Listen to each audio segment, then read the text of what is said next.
My name's Kosta Harlan. I'm presenting on CasperJS and Drupal. So I live in Durham, a couple of hours east of here. I work at Design Hammer. It's a Drupal shop in Durham. And I've been building Drupal sites for about 8 or 9 years now. And so I wanted to find out a little bit about you. So how many of you identify, I guess, as Drupal developers versus like site builders or themers? Most people in here. Cool. How many people have written automated tests before? A couple, several, many? OK, cool. And how many of you are comfortable with JavaScript? Most people. Awesome. So my goals for this presentation, we've got. Oh, you like JavaScript? 1, 2. OK, cool. So my goals are pretty simple. I want you to understand what CasperJS is, how to install it. I want you to know use cases for where you can use it on a project.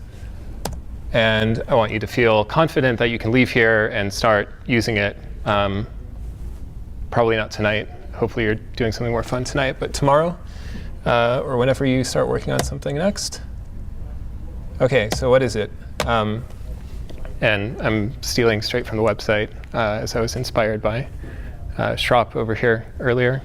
CasperJS is a navigation scripting and testing utility for Phantom.js and Slimer.js written in JavaScript, which is to say we have a tool that lets us do all these things. We can define and order browsing navigation steps. We can fill and submit forms. We can click and follow links, take screenshots, log events. We can write tests. We can do web scraping. Basically, anything a human can do sitting in front of a browser, we can script. We can script out and run with this tool. So there's a lot of potential for it. A nice thing about it also is that it's free software, and it's built on a free software stack. And just to get on the soapbox for a minute, I think it's really important in this era of mass surveillance and where we're kind of hemmed in by proprietary software all over, and as people who have a big influence in the way the web runs and how things work and what people use, I do think it's important that we prioritize and promote free software. So I'm happy to be doing that today. So some people, I think most people do know JavaScript. If you don't, or you're like unsure about it, you don't have to worry, because there's a really excellent documentation site. It's actually one of the best ones I've seen. And let me just.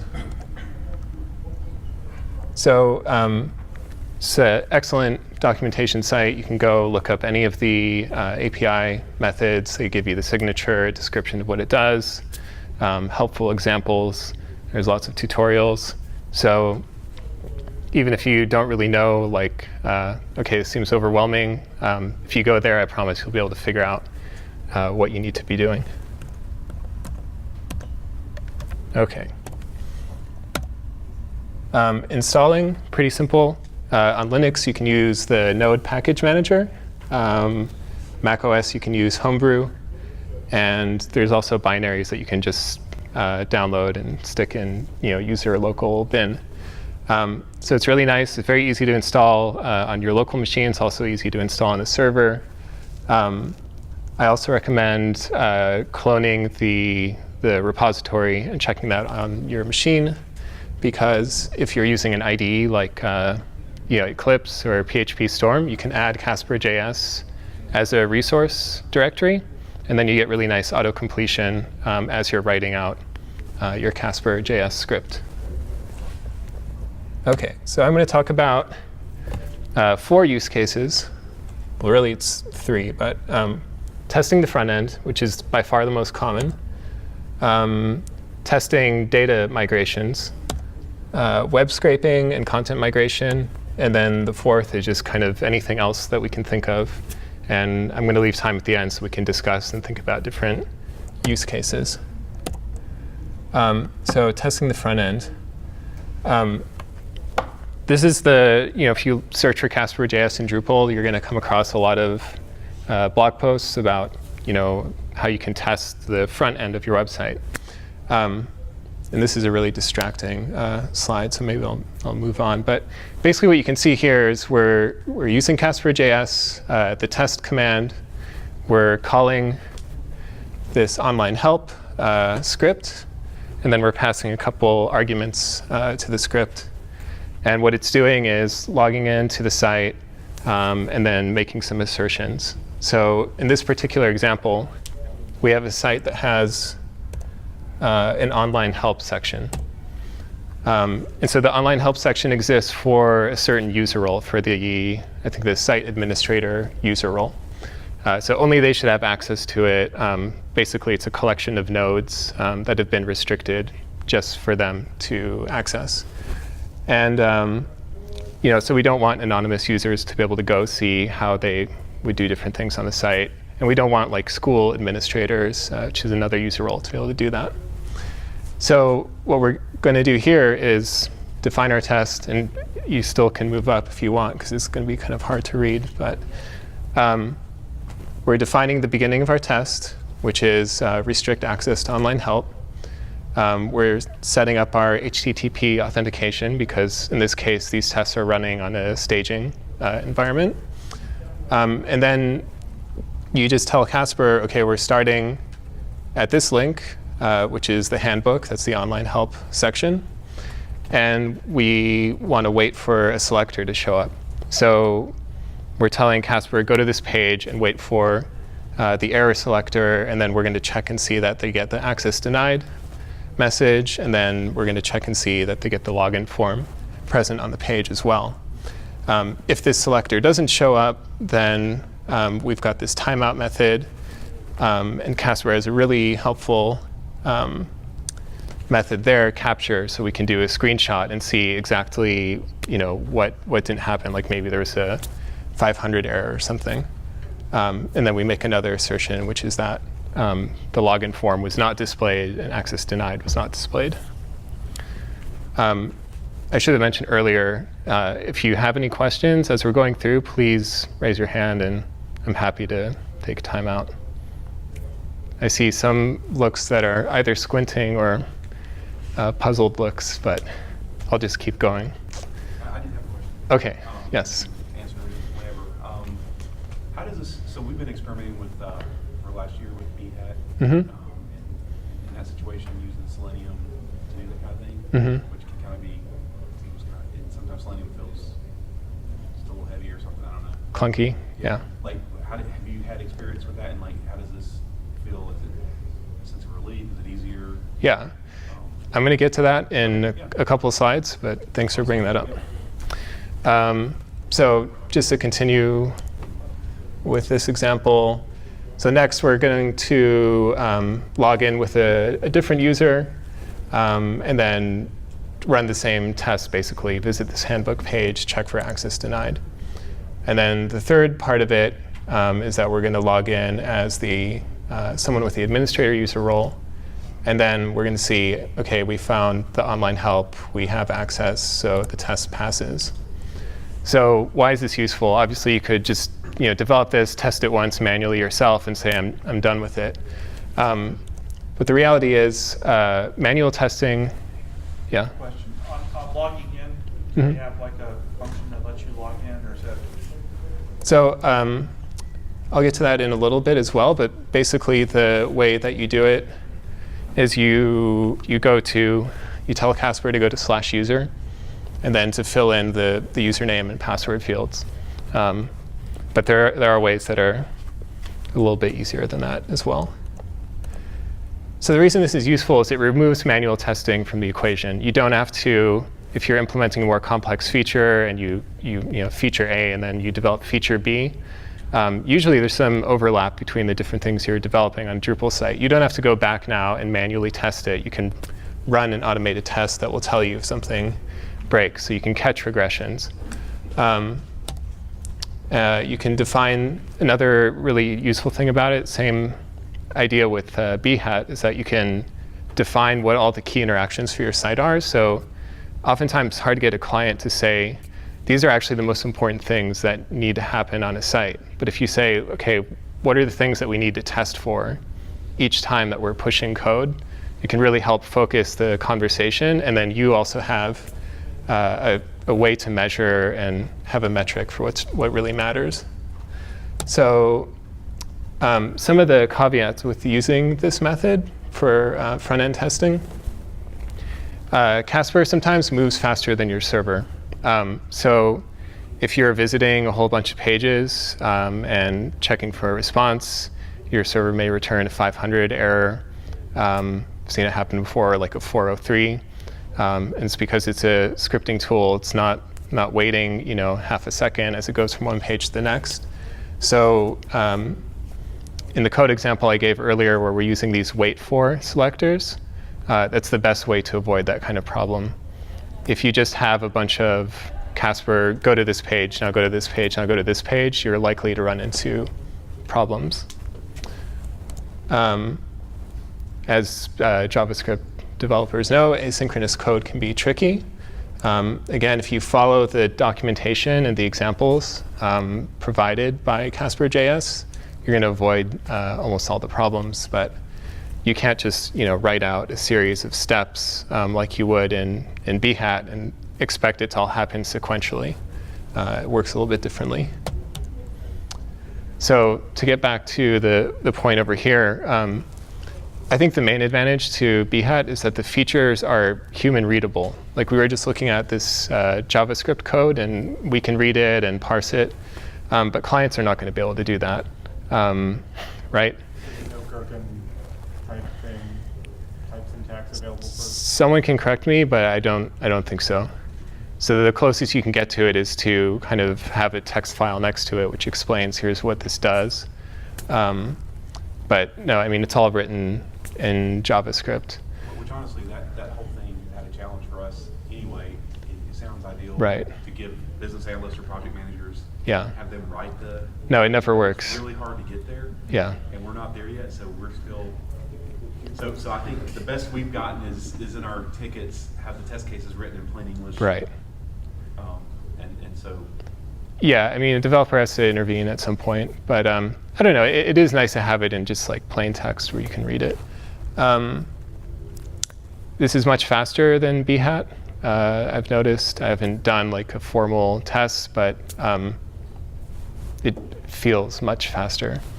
So pretty sure it is. Yeah, and Selenium does feel clunky. I don't know if any of this has changed with Behat 3, which is coming out now, or I'm sure it will improve. But that was one of the motivating factors for me to start learning this tool, was just frustrations with how Behat was able to handle JavaScript interactions. Another caveat to note is that while CasperJS can generate XML, JUnit XML that Jenkins can then parse, or your other continuous integration tools can parse, sometimes it fails, and there's a bug open. The developers haven't moved on it in like 8 months. It is an open source project, so someday someone will fix it. But for now, you might have to do awkward things like analyzing the output of the script and searching for the word fail to determine whether or not something's failed, which is weird. And I think the other advantage Behat has over CasperJS is that you can interact with the Drupal backend much easier. There's this really great, it's not a module, it's a plugin, the name of which is Drupal extension. So out of the box, you can easily look at Watchdog. You can access items in the database. So if you have your front-end interaction, but you want to also validate that like an email went out, that's much easier in Behat. There are tools to do it in CasperJS. I'll talk about them just briefly. One tool, so there's a CasperJS boilerplate module which Lullabot has developed. And basically, it exposes Drush through Node.js. So you're able now to call out to Drush commands, get the output So you can do something like fill out a form using CasperJS and then check Watchdog to see if the email went out. There's also a project I was working on for a while to expose Drush over HTTP or WebSockets. And that kind of does the same thing. You have a callback that you can post to and get output from Drush. Same principle. But again, it's a little bit more complicated. So another use case is verifying data migration. So the first one that we talked about is verifying your code. Does it do what you think it does? Does it keep working as you're adding onto your code base? So this is a little bit different, where we're verifying data. We're not so much concerned about the code at this point. So how many people have used the migrate module in a project? OK, fair number of people. So when you're writing code for the migrate module, you're mapping fields from your source data to your Drupal destination. And oftentimes, I think what most of us do is you map the field, run a migration, and then you go and look and see, did this field come across as I thought it would? So that's all well and good if it's simple, right? We have the incoming title, we have our node title, so we should be able to just look and see that it's correct.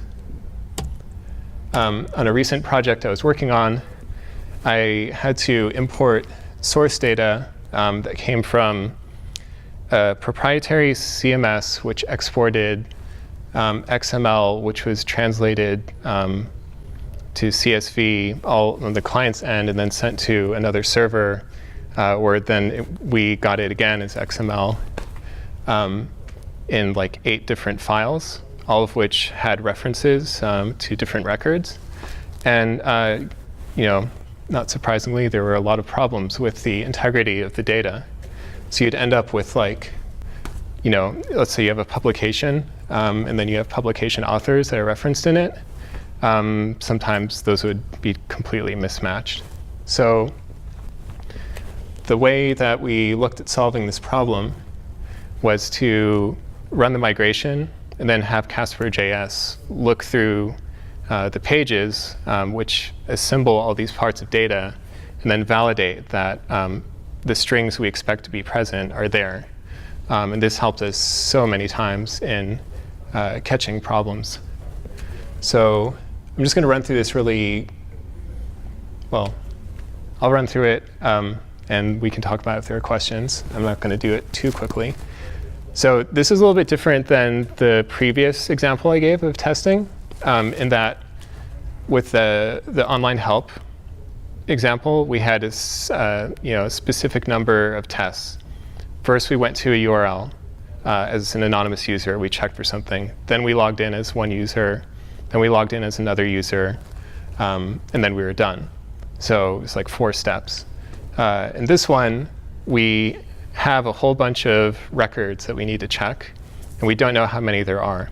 So what we need to do is loop through all of the rows in our source data and then go through and validate each one of them. So CasperJS has something called dynamic steps where you can do this. So basically, everything kicks off here with this casper.run method. And then we're calling the check function. And all it's doing is saying, OK, if there's still rows to process in this JSON document, we're going to call this verify data method, and then just keep looping through.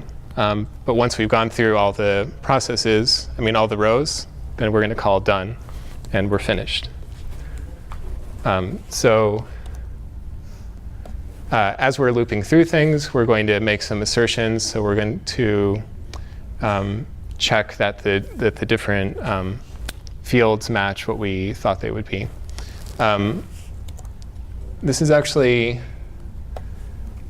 a little complicated, so I'm going to try and explain it. And then please feel free to ask clarifying questions. So what we did was we have all this data coming in as XML from this external source. And so before we give it to the migrate module, we convert it to JSON, which in CasperJS, we can easily require that document, and now we have that loaded in the script and can access all the rows of data there. And then the second component is we have these external IDs from this other system that we're pulling data from. So we need a way where we can visit a URL in Drupal referencing that external ID and get to the Drupal entity that we want to be looking at. So the way we did that was to implement a hook menu. So there's this API publication author callback. And if we pass that the remote ID, on the Drupal side, we run a database query and say, give me the Drupal entity that corresponds to that remote ID. So the end result is, with CasperJS, with our script, we can now, as we're going through every row in that source document, we can call the Drupal site with the remote ID, get to the page which has the Drupal entity, which should correspond to it, and then loop through and validate that all the fields match, that the publication authors, which should be present on that page, exist and are present on the page, and so on. Does that sound more or less coherent? OK. It's kind of a complicated thing. Yes? You end up looking at data from the source and data on the destination and compare them. Is that like during the test? Yeah. That's the basic idea.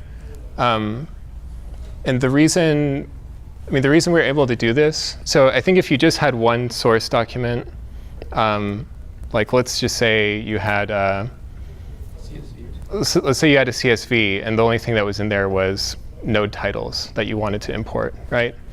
And then you run the migration to create an article content type with that title. There's not really much to test there. You can look at one and say, yeah, this is going to work. The specific problem we had was 8 different sets of data that all cross-referenced each other, and the fact that the cross-references were broken in a lot of instances. So because we had data that related across tables, we were able to use this method to determine when things broke with updates to the source data. So you have cases where things would break, but there would be no warning in the watchdog after the migration? Right, yeah. Like it would silently break? Mm-hmm, absolutely. So I think they'll probably talk about it in the talk after this about automated testing, but the nice thing about this was, so this site in particular is pulling data, like 90% of the site is populated from this external data store. But obviously they can't have these problems showing up in production. So the way it's all rigged up is that once a night, we import all the data, run migrate, run our tests, which assert that everything is populated correctly, there's no breaking cross-references. And then once all those tests pass, we run the migration in production. And that way we're confident that it's going to work, it's not going to cause problems. You don't test from production? No. Why? Is it to not stress the server? Because right before we run migrate on the staging environment, we clone the production database, right? We run migrate on staging. We run all the tests on staging. And then if all those tests pass, we have like 99% confidence that the same thing is going to work in production, an hour or two later. The tests? Because, in this particular case, we're accessing like 50,000 URLs. So As logged in users? As logged in users so that you can access some of the restricted content. So there just doesn't seem to be a need for it. Plus, at that point, if you're running the test in production, the migration is already run. So you would have to revert the database if there was a problem. So that's why or fix it manually, which I wouldn't want to deal with. So one of the things I mentioned so as we're going through these 50,000 URLs, if CasperJS moves faster than your server is able to respond, you might get like a 403 or a 500 error. So one way that you can deal with this is to look at the response, check and see if it's not a 200 error, and then retry the same process. And then I have this set to retry 3 times. So if we get past 3 retries where we've waited 5 seconds in between each one, and we're still not getting a 200 response, we know there's a problem, right? But otherwise, what this has done is helped prevent many cases where you call a URL, you get a 500 error because the server's overloaded, and there's really no problem at all. It's just you had to wait a few seconds and try it again. Does it wait until all of the JavaScript is loaded? Like Mhm. what if your test includes accessing some data that's loaded with JavaScript after the page load or something? So the best way to deal with it is to use these API methods.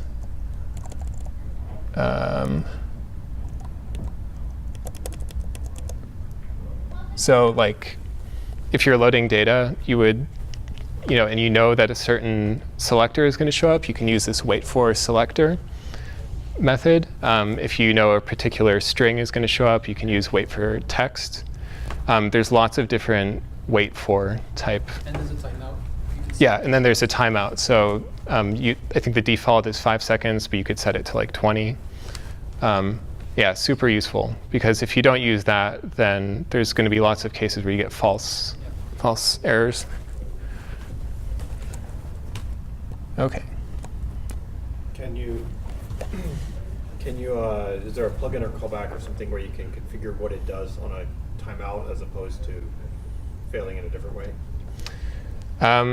Yeah, so you can, within the timeout method, you can, you could do something like this, where you do this.test.assert, and you would just set this to true if you didn't want it to fail. And you might also want to like take a screenshot or something to see what the issue was. Okay, cool. But yeah, it's quite flexible. Okay, so the third use case is for content migration. So recently, I was working on a project where we were migrating. I think CMS is a generous term for what was there before. But the output kind of looked like this from one of the pages. And it was kind of like a couple days before we were supposed to go live. And it kind of, I think there was a miscommunication somewhere along the line that like there were, okay, there's like 100 articles, an intern somewhere is going to, hand enter all of these. And it turned out there were 1,500 of them. So we had to figure out a way to migrate all this stuff into the Drupal site. So there are about 1,500 links on this page. And then once you click on one of these read more pages, you go to another page which has no title. There may or may not be paragraph tags in the text. There's like weird JavaScript from that kind of, no one's quite sure why it's there, what it's doing. Anyway, it's kind of a mess. So I thought I would use CasperJS to solve this problem for me. And it worked out really well. So the first thing I did was I wrote a script that would visit the page, the one we were just looking at. And it just went through every one of those lines in the screenshot. So all of these are paragraph tags. So we looked through every paragraph tag and then parsed out into a JSON document with the title, the date, and then the link. So the next step, once we have this newsletters JSON document, is we have to clean up the content. And I don't have a screenshot of what it looked like, but hopefully the description suffices. Not well-structured HTML at all. And here's where we're going to look at some code, actually. So, right. So what we're doing here is we're starting the migration process. Again, we're using HTTP authentication. logging into the site, and then proceeding from there. And just to show you at the top, the order of operations here.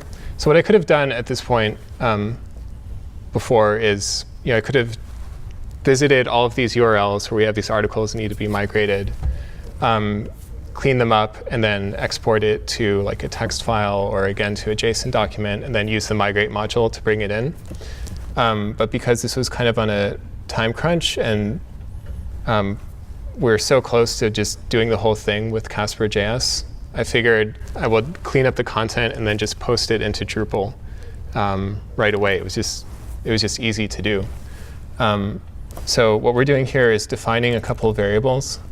So the username, the password that we want to use, and this casper.cli.get. These are options that you pass to the CasperJS script when you're running it. So you do CasperJS -- user equals admin. OK.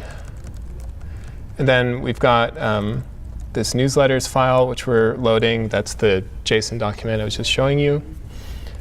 And then this is not the most well-structured file because it was done very quickly, but there's a couple places here where we're cleaning up strings. So there was that clean string method up there. There's this other one here to proper case. You might have noticed all of the headlines were in all caps, which I just couldn't abide by. So I had to fix that.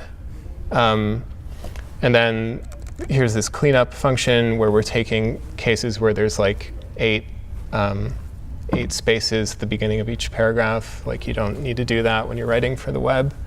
And just various places where there was not not great formatting. Okay, so what we're doing here is similar to the last example I showed you, where we're looping through all the rows in the document. So here, what we're doing is, if I can find the correct place. OK, so same thing here. We're looping through all the rows in this newsletters document. And then we're calling the post content method. So if we look here, we're visiting the page. And then we're looking for this text wrap div, which happened to exist. So some of these 1,500 pages had text in paragraph tags, and some of them just had like garbage. So we said, well, you know what? We're not going to deal with the garbage posts, and the client didn't care about it, so we ignored them. And then we have these really useful tools here where we can create a div and call the clean string method. We can clean up all of the HTML and format it in the way that we want. It's really easy to do. Can remove the title from the sometimes the body text of the article had the title in it, sometimes it didn't, so we could remove it from here. Basically the end result is we have a cleaned up node body that's ready to go. So you can see here we're also removing script tags that might have existed. So then the next part is we're going to node add article. We're waiting for that create article text to show up so we know the whole page is ready to go. Disabling the WYSIWYG editor, and then just filling out the node form, so filling out the title, the body, the date, hitting save. Yep. This doesn't seem like it has any problems like DOM does with this malformed HTML. I think it was all handled in the cleanup methods that we had, but there was malformed HTML before, so it all got fixed. Casper has an initial parser, right? So it would fix that. With what? Casper has an HTML parser, which would fix any. Right. It would be the same way as a browser. Yeah, so it was just it was a really helpful tool to clean it up and then submit it. And then here we're also just going in and adding redirects as well. Just like you would if you were a content editor, going to the admin config, search redirect add URL and putting in the old URL and linking it to the new one. So yeah, it's basically the really tedious work that someone would have had to sit in front of a computer for hours and hours. It's all done by like 200 lines of code. It's pretty straightforward to do. The only gotcha here is that you have to be prepared that as you're posting this content, what if the network goes down or the site stops responding? You need a way to be able to restart from where you left off. So I modified the script so that it could accept a starting point. And so I had to run it, I think, twice during the whole process. So that's that example. I'm trying to be mindful of our time because I've got a little bit more to get through. So the fourth example, the all-encompassing example, is everything else we didn't talk about, which is just an all-purpose scripting tool. So here I've got another scenario that I'm just going to have to ask you to visualize with me because it's a little complicated. Recently I had to work on a Drupal site where people submit applications. So these applications are made up of like 10 different pages, and each page has like, 100 questions on them. All of it's using Ajax, so it's auto-saving as people are going through and saving things. So as part of that, you have these tables on the form. So let's say you have field A, you enter a number, and field B, you enter another number. Field C is populated using a formula, which it either combines the two numbers or it divides them or something. The idea is like it's like how much waste did your company generate last year? How about the year before? And then here's the total in field C. The problem with the way that this was written is that it's all written in JavaScript. And so in order for the field to save via the Ajax, someone had to click on it. And a lot of people didn't do that, it turns out.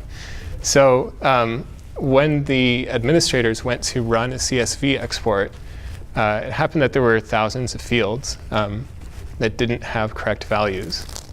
So in the browser, it looked correct. You'd see the correct auto-generated result that was a combination of fields. But in the CSV export, you don't because it's not saved in the database. So one solution would be to go click on 10,000 fields, but we don't want to do that.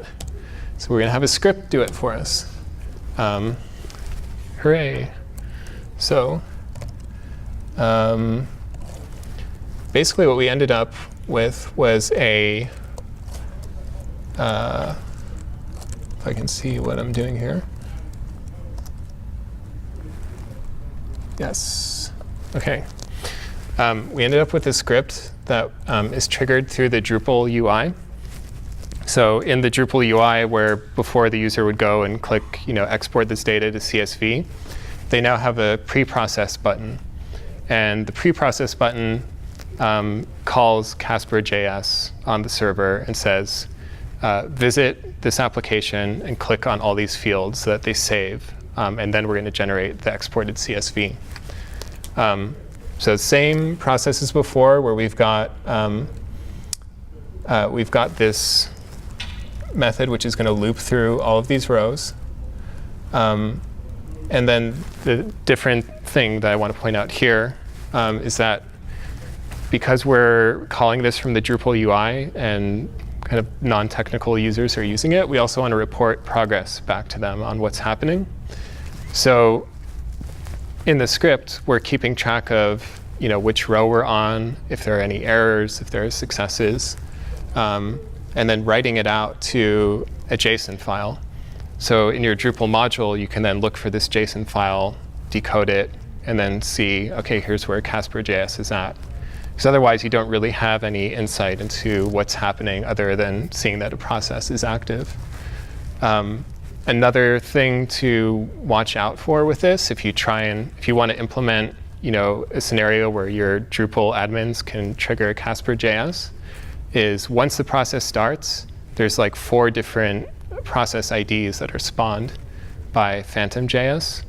So you need to keep track of them if you want to be able to control it in some way, if you want them to be able to then stop the process. Yeah, the rest of this is just visiting all of these pages, finding elements where the fields are tagged as being calculated values. And then we're just telling CasperJS, focus on that field, and then hit the tab key. So that simulates the act that a user would do. Yep. Is this client-side or server-side? So this is all running. This is all running on the server. Yeah. Mm-hmm. But it's essentially browsing to the web page, right, and making the same JavaScript that would calculate the field in a browser. Exactly. In the CasperJS browser. Yeah. So you don't have any worry. It's not like you wrote a PHP script to do the same calculation, and you now have to worry that you're calculating it differently in 2 places. Right. Exactly. Yeah. So the alternative would have been, where we had this scenario where the calculations weren't showing up right, would be to move everything PHP server side. But for a lot of different reasons, we didn't go that route. We just went the route of click on all these fields, we get the correct values exported, and then we're done with it. So I presume it put a lot of load on the server to save. It does. Things. It does. Yeah. So that's another caveat: is Phantom.js will use 100% of your CPU. That's what it does. So you should think about when and how you use it and who you allow to use it. Absolutely. We told them to use it at night and on weekends. OK.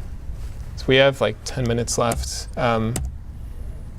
So I already mentioned this, to add it to your directory sources, get auto-completion. And I'm going to link these slides on the website so you can get this stuff. But the Drush, CasperJS, and Drupal boilerplate are those frameworks I talked about where you can access Drush from within your CasperJS script. Or you can look at the project I wrote, maybe.